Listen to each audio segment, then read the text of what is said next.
আমাৰ বিধানসভাখনৰ মান একেবাৰে অনুন্নত হৈ গৈছে। প্ৰশ্ন সুধিলে সঠিক উত্তৰ নিদিয়ে। মই সেইটো উত্তৰ ধৰোঁ। আজি কিবা মেচ বুলি কি আছিলে, মেচ বুলি এজন যে বকু ছয়গাঁৱৰ বিধায়ক, তেওঁ একদম বিজেপিক বখলা বখল কৰি দিলে। তেওঁ নিজে বিজেপিৰ বিধায়ক, যে আমাৰ তাততো একোৱেই ডেভেলপমেণ্ট নাই, খোৱা পানী নাই, মাটি নাই, মাটিত পট্টা নাই, এফালৰ পৰা গাই গুচি গ'ল। মই এনেকৈ হাত তালি বজাই বজাই ক'লোঁ যে অধ্যক্ষ ডাঙৰীয়া এইকেইটা নোট কৰক, আৰু ইয়াৰ পাছত এইখন চৰকাৰ জীয়াই থকাৰ, এইখন চৰকাৰে ক্ষমতাত থকাৰ অধিকাৰ নাই।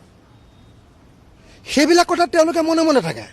তাৰ পাছত সেই প্ৰশ্নটোৰ উত্তৰ দিবলৈ গৈ পীযুষ হাজৰিকাই গালি পাৰিলে কংগ্ৰেছক, নাই তাত কংগ্ৰেছৰ MLA আছিলে, সিহঁতৰ কাৰণে 10 বছৰ কোনো ডেভেলপমেণ্ট নাই। ইহঁতি কিজনে কি কয়, আমাৰ JP দাসতে হাঁহি হাঁহি শুনি আছে। মই তাৰ বিৰোধিতা কৰিছোঁ।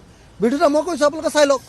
তো এতিয়া যিজন মানুহে বিৰোধিতা কৰে, সেই বিৰোধিতা কৰা মানুহজনক বিজেপিয়েও বেয়া পায়। সেই বিৰোধিতা কৰা মানুহজনক আজি অতুল বৰাই মাউৰ যেনে কৰিছে, হয়নে নহয়? তো আকৌ মোক পীযুষ হাজৰিকাই কি শব্দ দি মাতিছে আপোনালোকে শুনিছে। সেইটো মই বাহিৰত ক'ব নোৱাৰোঁ, এতিয়া কাটি দিলে বিধানসভাৰ প্ৰতিবেদনৰ পৰা, হয়নে নহয়? তো অতুল বৰাই আজি মাৰো যেনে কৰিছে। আৰু তাৰপিছত আকৌ কংগ্ৰেছৰ মানুহকেইটাও মোক গালি দিয়ে, বোলে ই কিয় মাতি থাকে, আমাক ই বোলে কিয় মাতি থাকে।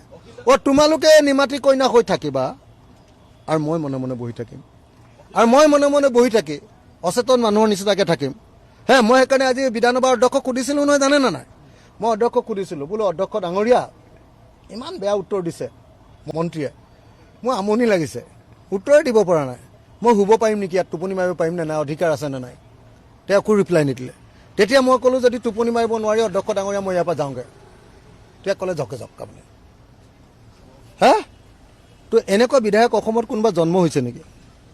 অসমৰ প্ৰত্যেকটো ইছ্যুত CMক কন্দুৱাই দিব পৰা, CMক বহুৱাই দিব পৰা, অন্য মন্ত্ৰীবিলাকক, কথা জনা মন্ত্ৰীবিলাকক ধৰি বগৰাই দিব পৰা অন্য কোনোবা বিধায়ক ইয়াত জন্ম হৈছে নেকি? তেওঁলোকে নামাতে, কংগ্ৰেছে নামাতে, বিজেপিৰ লগত বুজাবুজি কৰি থাকে। আৰু মইতো ক'লোৱে, JP দাস কেইদিনমানৰ ভিতৰতে বিজেপিলৈ গৈ আছে। ফুটাটো চাই ল'ব আপুনি। সুধিব যে অখিল গগৈ সুধিছে আপোনাৰ ফুটাটো ৰঙা হৈছে, এইটো কেতিয়াৰ পৰা হালধীয়া হ'ব, আৰু এইটো হালধীয়া হোৱাৰ পিছত চোলাকেইটা কেতিয়াৰ পৰা গেৰুৱা হ'ব, এইবুলি সুধিছে বুলি ক'ব। আৰু আপুনি বোলে লখিমপুৰৰ এজন MLAৰ লগত মনে মনে এতিয়া বাৰ্গেনিং কৰি আছে বিজেপিলৈ আহিবলৈ, হয় নেকি আপুনি এবাৰ সুধি চাব। যদি নহয় তেতিয়াহ'লে মোক ক'ব। থেংক ইউ, থেংক ইউ, যাবলৈ দিয়ক। Thank you, thank you, thank you, thank you, thank you, thank you, thank you, thank you, thank U.